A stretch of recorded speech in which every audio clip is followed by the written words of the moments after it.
الله أكبر الله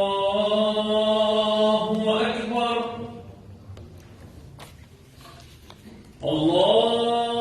الله أكبر الله أكبر أشهد أن لا إله إلا الله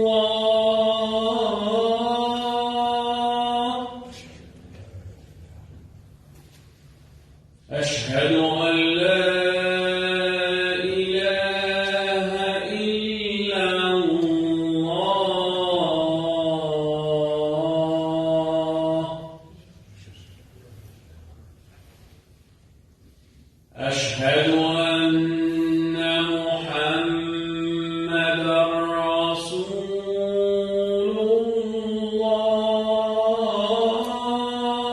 الله أشهد أن محمدًا رسول الله حي على الصلاة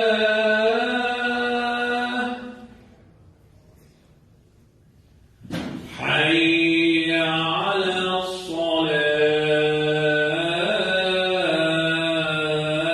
الصلاة حي على الفلاح حي على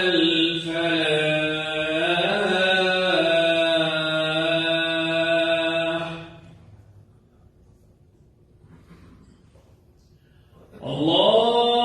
الله أكبر الله أكبر لا إله إلا الله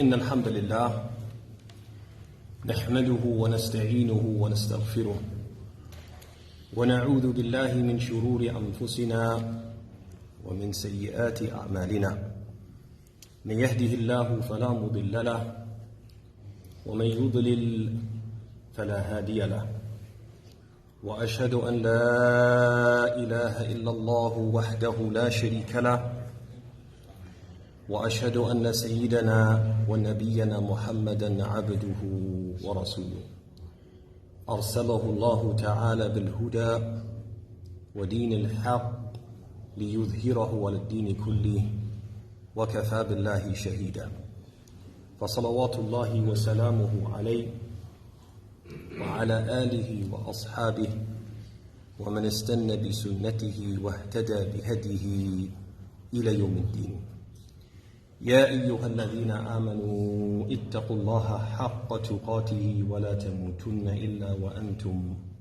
مسلمون يا أيها الناس اتقوا ربكم الذي خلقكم من نفس واحدة وخلق منها زوجها وبث منهما رجالا كثيرا ونساء واتقوا الله الذي تساءلون به والأرحام إن الله كان عليكم رقيبا يا أيها الذين آمنوا اتقوا الله وقولوا قولا سديدا يصلح لكم أعمالكم ويغفر لكم ذنوبكم ومن يطع الله ورسوله فقد فاز فوزا عظيما أما بعد فإن خير الكلام كلام الله وخير الهدي هدي محمد صلى الله عليه وعلى آله وصحبه وسلم وشر الأمور محدثاتها وكل بدعة ضلالة.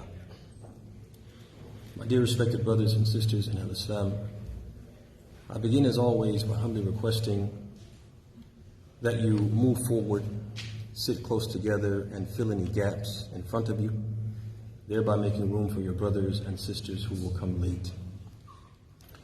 I also humbly request that you turn off these electronic devices, cell phones, and pagers that have a tendency to ring at the most inopportune time and disturb us during our ibadah.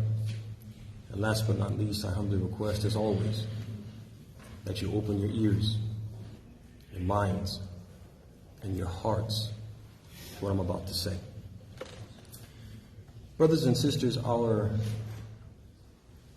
sermon today will center around the hadith of the Prophet ﷺ, collected by Bukhari on the authority of Sahal ibn Sa'd, in which our beloved Prophet ﷺ, he said, إِنَّمَا الْأَعْمَالُ بِالْخَوَاتِيمِ. He said, actions are judged by their endings. In other words, it's not how you start that matters. It's how you finish. Brothers and sisters, this hadith is teaching us the importance of finishing strong, and that the quality of our deeds can largely be measured by how we complete them. If I can kindly ask one of the brothers that's sitting on that side to close that door.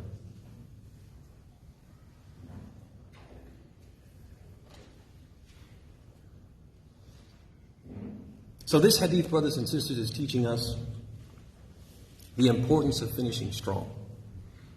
And that the quality of our deeds, pay attention to this, the quality of our deeds, every individual deed that we do, the quality of that is largely measured by how we complete it. Now, if we reflect upon Ramadan itself, this month of fasting, in light of this hadith, what would the message to us be? What would the Messenger of Allah be saying to us? He would be saying, sallallahu alayhi wa sallam, O Muslim, your Ramadan and the worship you did therein overall is only as good as what you do at the end.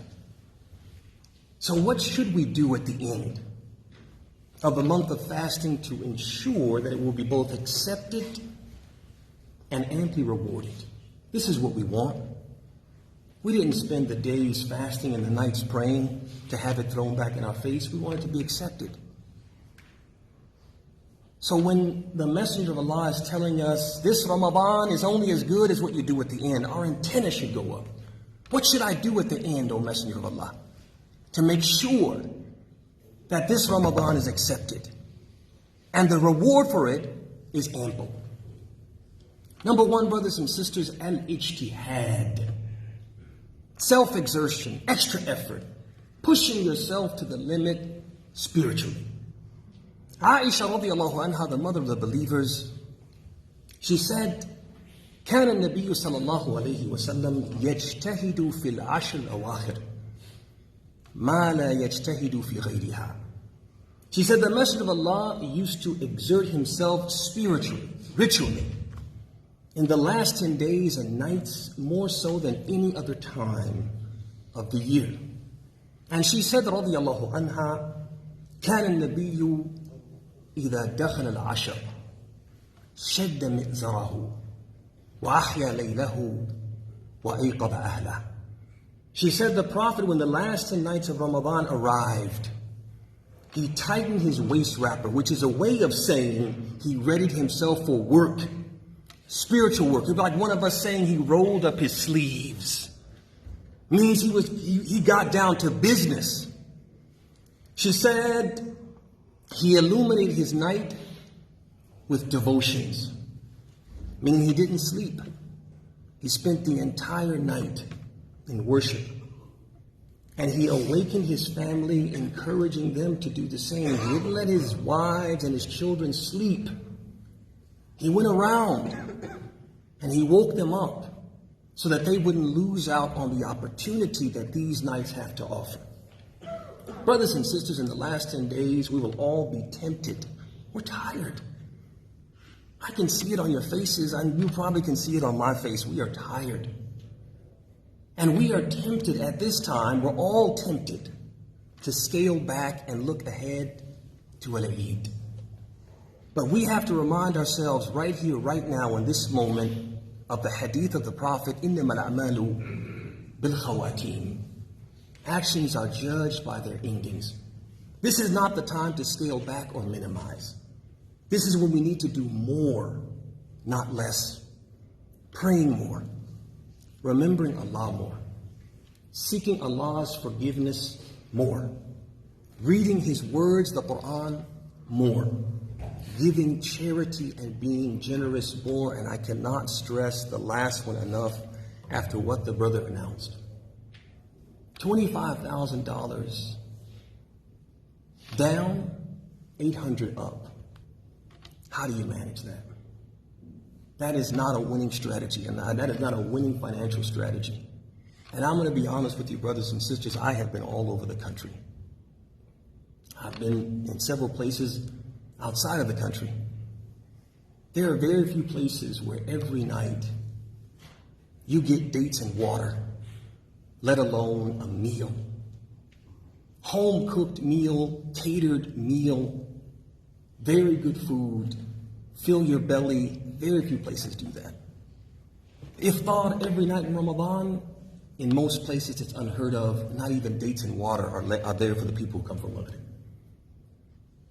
This is an incredible service that the masjid is providing, and I'm not saying this because I'm on the team. I'm saying it because it's true. This is a service the community is providing. It's our community. We should have a hand in that. We should have a hand in that. Number 2, what should we do to end Ramadan on a good note? Make sure our Ramadan is accepted, amply rewarded. Zakat al-Fitr. The end of Ramadan, brothers and sisters, means that Zakat al-Fitr is due. We're human. We make mistakes. And some of those mistakes, brothers and sisters, render our fast effective. And you know what I'm talking about. I'm talking about those arguments with one's wife and some of the things that we say that we shouldn't say. I'm talking about some of those things that we watched on TV that we shouldn't be watching outside of Ramadan, let alone in Ramadan. We did those things. We know who we are. We do things in Ramadan that render our fast effective. Zakat al-Fitr can alleviate or minimize those deficiencies and safeguard the reward we hope to receive for it. That's what Zakat al-Fitr does. You make mistakes and Allah gives you a way to clean up those mistakes and make it as if you didn't make a mistake at all. That's what Zakat al-Fitr does for us. Ibn Abbas was reported to have said, فرض رسول الله صلى الله عليه وسلم زكاة الفطر طهرة للصائم وطعمة للمساكين فمن أداها قبل الصلاة فهي زكاة مقبولة ومن أداها بعد الصلاة فهي صدقة من الصدقات. He said the Messenger of Allah صلى الله عليه وسلم obligated Zakat al-Fitr as a purification for the fasting person from waywardness and indecency, and as a means to provide food for the needy. Whoever pays it before the prayer, it will be accepted as such. And whoever pays it after the prayer, then it will be deemed an ordinary charity. It will not be accepted on the same level, on the same plane, as if he paid it a few minutes before or even earlier, preferably, than that. Now just think about the wording of this statement of Ibn Abbas radiallahu anhuma. One would imagine when you hear the words from a Sahabi like this, telling you what the Prophet said, saying words like farada, the Messenger of Allah obligated, didn't give us the option, he required it of us. saying tuhratan lis-sa'im, a purification for the fasting person, a purification for the mistakes we made. Tu'matan lil-masakin, a means to provide for the needy, our needy brothers and sisters who are less fortunate than ourselves. And when we are told that after a certain time it no longer serves the intended purpose, you would think that that would inspire us to be attentive to this means of tuhra, of purification, and hasten to pay this zakat sooner rather than later. Especially considering that the Prophet said, إِنَّمَا الْأَعْمَالُ بِالْخَوَاتِيمِ. Actions are judged by the last of them. And what's the last thing we do? What's the seal of Ramadan? Zakat al-Fitr. You would think we would be keen to pay it. But every year without fail, at the end of the month, people, rather than pay their zakat al-fitr in a very deliberate, careful, conscientious way, what do? They have to be reminded to pay zakat al-fitr. As they're about to step into Salat al-Eid. Did you pay your zakat al-fitr? Oh, no, I didn't. They have to be reminded. Then when they pay at that time, they're going to pay in cash. You can't eat cash. And the Prophet legislates zakat al-fitr tu'matan, as a way of feeding the needy. You can't eat cash. That cash is going to have to be used to purchase something. Time is lost. Somebody's going to have to voluntarily do that. Do the work for that person. And they do it just before the Eid prayer, and sometimes they do it afterwards. They don't remember until what? Until after. Just not conscientious, not deliberate, not attentive. Now the question we have to ask ourselves, brothers, is this is important. This is important because the Prophet said in the hadith, he said, إِنَّ اللَّهَ لَا يَنْظُرُ إِلَىٰ أَجْسَادِكُمْ وَلَا إِلَىٰ أَمْوَالِكُمْ وَلَكِنْ يَنْظُرُ إِلَىٰ قُلُوبِكُمْ وَأَعْمَالِكُمْ. He said, listen to this, he said, Allah does not look at, doesn't consider your outward appearances. Doesn't care how much money you make. But rather, He scans your hearts and examines your deeds. What do? That says more than what you show. Anybody can dress themselves up and make themselves appear pious. Your deeds are going to tell if you're really pious. Your intention and your attentiveness is going to tell if you're really pious. Now ask yourself, coming full circle, what message does that last minute flinging of some cash into a box, what message does that send to our Creator, to our God? Does it say, oh Allah, I care? Oh Allah, your acceptance is important to me. I want the reward, I'm afraid of missing out. Does it say that? Or does it say, I don't care? I'm only doing this out of obligation. Only because I have to. Only to save face because somebody called me on it as I was walking into the musalla. Not because I want to. Allah knows what's in the heart, and that's what He's paying attention to. He sees our deeds. The last minute, I couldn't care less, flinging of cash. That's what Allah is looking at. What does it say? And is that the way we should want to seal our Ramadan? هذا وصلى الله وسلم وبارك على نبينا محمد.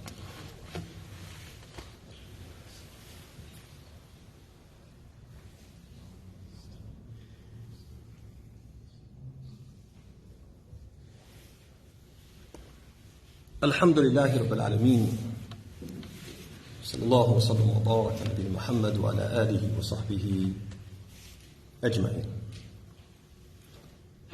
So how should we end our Ramadan to make sure that we get ample reward and that it's accepted from us? Salat al-Eid. We should be present and offer Salat al-Eid. Brothers and sisters, every Muslim who is able to attend the Eid prayer should do so. And no Muslim should miss it without a valid excuse. Atiyya radiyallahu anha, she narrated, she said, أمرنا أن نخرج الحيض يوم العيدين وذوات الخدور يشهدن جماعة المسلمين ودعوتهم ويعتزل الحيض عن مصلاهم. فقالت امرأة من القوم: يا رسول الله، إن إحدانا ليس لها جلباب. فقال صلى الله عليه وسلم: لتلبسها صاحبتها من جلبابها. He said sallallahu alayhi wasallam, she said radiyallahu anha, we were commanded on the 2 Eids to bring the menstruating women and those primed for marriage to attend the gathering of the Muslims and their prayer. Because of their condition, the menstruating women were told to come, but not to join the prayer. A woman said, seeking to know if she should be excused or could be excused, because the Prophet was telling them, the women, let alone the men, he was telling them, you all have to come. No excuses. Be there. So one woman said, well, maybe I have an excuse that he hasn't thought of, he hasn't considered. So she said, O Messenger of Allah, what if one of us does not possess an outer garment, something to cover her zina? He replied, let one of her friends loan her one of hers. Don't even use this as an excuse. Find someone who will loan you a jilbab and show up. Now the scholars of Islam have pondered this hadith. So they're asking me to ask you all to move forward and sit closer together because we are out of space. We are out of space. So if you guys could kindly move forward and make space. And inshallah, I'm going to be wrapping up. I'm going to start charging Omar for taking time from the sermon. He has to do his announcement before the time to start. I'm sorry. So the scholars of Islam, brothers and sisters, they have looked at this hadith and they said, think about it. If menstruating women, women without proper attire, and young girls, despite all of them having very valid excuses, menstruating women are not going to pray. Despite having valid excuses, the Prophet didn't excuse them, he required them to show up. Then certainly those who have no excuse must attend. Now, brothers and sisters, when we attend the prayer, inshallah, we'll all attend it unless we have a valid excuse. When we attend, we should be attentive to 3 things. Number 1, at-takbir. What does Allah subhanahu wa ta'ala want the Muslims to do at the end of Ramadan? لِتُكَبِّرُوا اللَّهَ عَلَى مَا هَدَاكُمْ وَلَعَلَّكُمْ تَشْكُرُونَ. To proclaim His greatness for having guided us to the ritual of fasting and all of its blessings, and to be thankful. Which means that we should actively nukabbirullah, actively make the takbir. This is important because year after year, you just see people coming to the Eid quiet, as if it's a funeral. They're not happy, they seem sad. This is the day that we glorify Allah because He helped us, enabled us to complete 30 days, 1 month of fasting. We thank Him for guiding us to this deed. Because of it, غُفِرَ مَا تَقَدَّمَ مِنْ ذُنُوبِنَا وَمَا تَأَخَّرَ. Our past and previous sins will be forgiven. We thank Allah for that by magnifying Him, by declaring His greatness, by making it takbir, and this goes for adult males, females, and our children. We need to teach our families why this takbir is important and how to make the takbir, and encourage them on the drive to the musalla to fill the car with Allahu Akbar, Allahu Akbar, La ilaha illallah, Allahu Akbar, Allahu Akbar, wa lillahi alhamd. The car shouldn't be quiet like there's a funeral. We shouldn't have NPR on. We should be making the takbir, glorifying Allah for 30 days of fasting. We did it. Number 2, listening to the sermon. and not preventing others from listening. Some people will come and they'll need to go to work. They'll need to leave, and they can leave. But if they leave, they should leave quietly. They shouldn't weave their way through the masses and stop at every other person. Hey, how you doing? Assalamu alaikum, taqabbalallahu minna wa mink. And when they're doing that, they're disturbing the Imam and disturbing others who want to listen to the khutbah. This is very important. Don't be selfish. I've got to go. I've got things to do. But on my way up, I'm going to keep other people from listening. Some people who the only connection they have with Islam is on the day of Eid. People who might hear something on that day and might awaken their heart, inspire them to come back to Allah. But they couldn't hear it. Why? Because people are making noise. People are talking. People are greeting. We shouldn't do that. Some of the scholars like Malik, they say that khutbah al-Eid is just like khutbah al-Jumu'ah. يجب الانصات. You have to be quiet. Al-Shafi'i rahimahullah ta'ala kariha ترك الاستماع للخطبة. He didn't like it. He considered it a bad thing not to listen to the khutbah. And Al-Tahawi rahimahullah ta'ala, he said this khutbah is important because it's a khutbah lit-ta'leem. It's a khutbah of teaching. And so if you're not going to listen, and you should listen, because it's the sunnah to listen, don't prevent others from listening. Number 3. We need to make sure, brothers and sisters, that we make Eid about the kids, about the young people, not about the old people. What do old people like to do on Eid? They like to sit and drink and eat and talk. That's what we like to do. That's not what our kids like to do. And Eid should be about the kids. We have to make Eid very festive and joyful for our kids. We have to recognize where we're raising them and what we're up against. This is the country of Christmas and Easter and Thanksgiving and Halloween. This is the land where you don't finish a holiday except at what? Right after there's another holiday. Holidays with decorations and candies and lights and cakes and candles and sparklers and fireworks. We can't come and have an Eid that just has rice and chicken. We've got to do better for our kids. Because our kids, the way they think, is that this religion has nothing to offer. This religion is a religion of prayer and no joy. Fasting and no joy. And that is not true. And so we have to make it a point to make Eid about the kids. Those of you who are parents, make a plan. Devise a plan. We're going to go somewhere. We're going to do something. We're going to make it a memorable day. We're going to make it a day that 3 years, 4 years from now, they're still talking about that Eid. Last but not least, what should we do to end Ramadan? I've talked too much. Shame on me. I want to close by saying we should end Ramadan by being mindful of what comes after Ramadan. We have to avoid, brothers and sisters, abandoning the deeds of Ramadan until next Ramadan. Shelving piety. Putting it on a shelf to collect dust until what? Until the next Ramadan. We have to avoid that.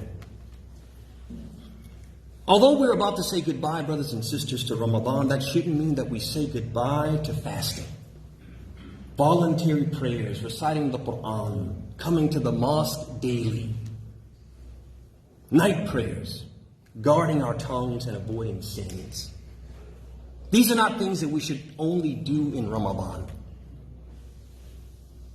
We found a way to do these things in Ramadan, means we can find a way to do them outside of Ramadan if we commit ourselves. Brothers and sisters, the God of Ramadan is the God throughout the year. The God of every month of the year. And He expects us to worship Him every day of every month, not just in Ramadan.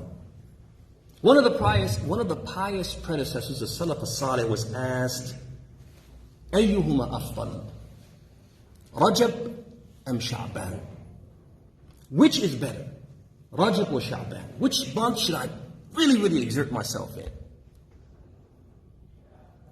That scholar, he said, يا بني كن ربانيا ولا تكن شعبانيا أو رجبيا. He said, "O my son, be a man of the Lord, not a man of this month or that month." And this is the same advice, brothers and sisters, as I close, that I would like to give to you. Beware of losing interest in being religious after Ramadan. Beware of losing interest in religion after Ramadan. Beware of turning away from Allah and His obedience and being negligent of your religious duties with no intention of returning to that until Ramadan returns. If you do, know that Allah is rich and has no need for your devotions, which you offer exclusively in the month of Ramadan. Just like you turn away from Allah, Allah may turn away from you. وَلَا تَكُونُوا كَالَّذِينَ نَسُوا اللَّهَ فَأَنْسَاهُمْ أَنفُسَهُمْ. And don't be like the people who forgot about Allah, so He made them forget their own selves. And in the other verse He said, نَسُوا اللَّهَ فَنَسُوهُ. They forgot about Allah, so He forgot about them. Brothers and sisters, Ibn Rajab, he said, and I'll close with this: من عمل طاعة من الطاعات وفرغ منها فعلامة قبولها أن يصلها بطاعة أخرى وعلامة ردها أن يعاقب تلك الطاعة بمعصية.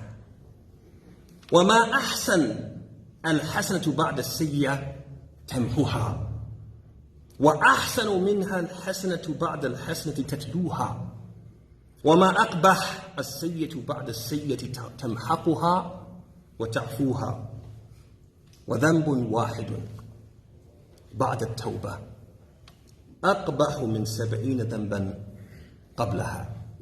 He said, rahimahullah ta'ala, whoever does an act of obedience, once completed, the sign of its acceptance is that he follows it with another good deed.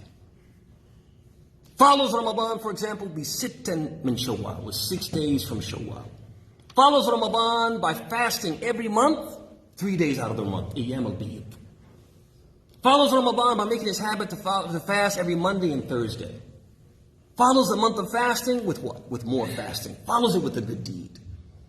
The sign that has been rejected is that he follows that act of obedience with a sin.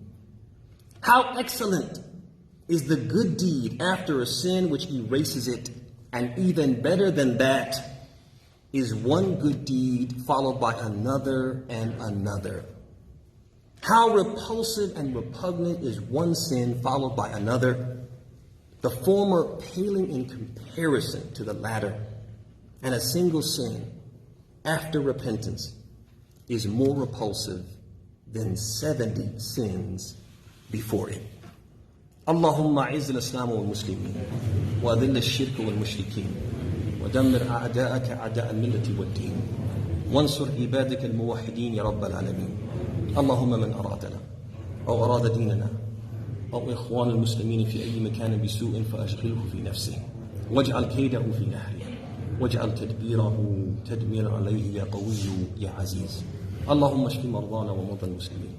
اللهم اشف مرضانا ومرضى المسلمين. اللهم اشف مرضانا ومرضى المسلمين. اللهم تقبل منا صيامنا وقيامنا وكل أعمالنا الصالحة في هذا الشهر المبارك. اللهم تقبل منا. اللهم تقبل منا. اللهم تقبل منا. آمين آمين يا رب العالمين. وصلى الله وسلم وبارك على محمد وعلى آله وصحبه أجمعين. وقوموا إلى صلاتكم.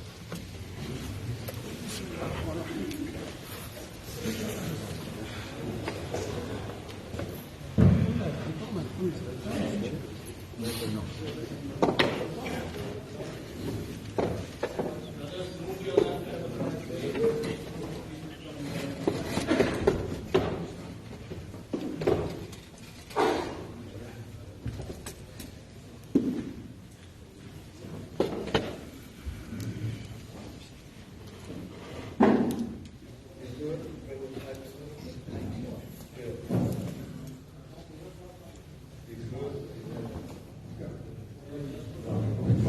الله أكبر الله أكبر. أشهد أن لا إله إلا الله. أشهد أن محمدا رسول الله. حي على الصلاة حي على الفلاح. قد قامت الصلاة قد قامت الصلاة. الله أكبر الله أكبر. لا إله إلا الله.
That's right.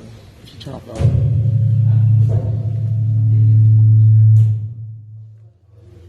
think I gotta turn off the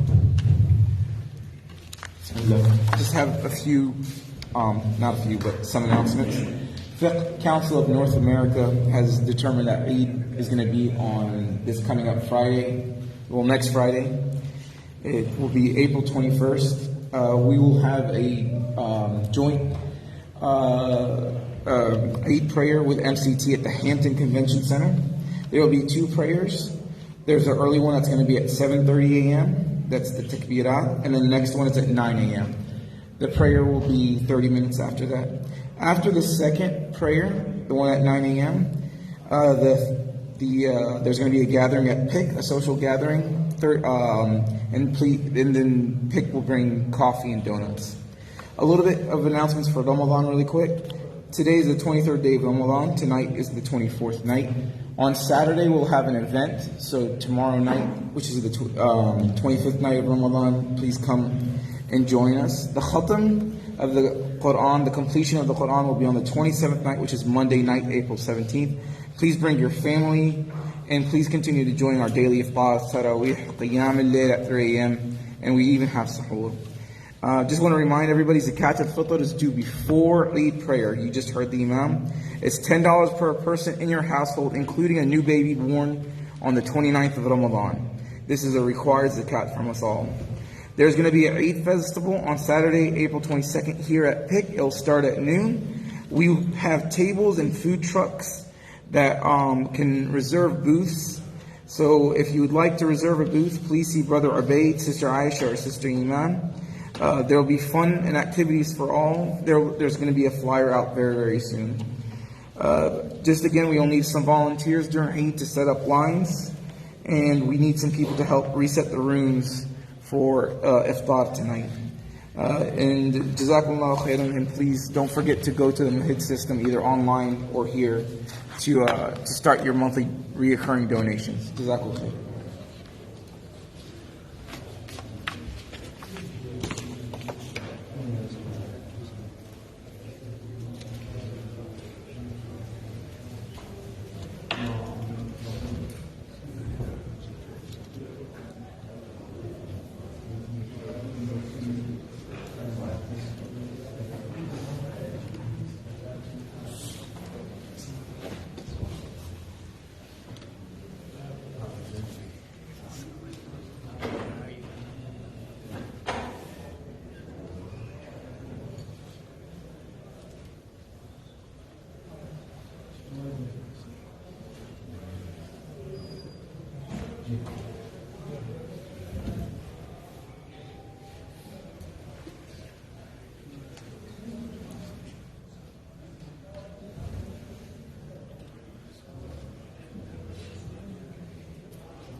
Yeah, so we have 7:30 and 11.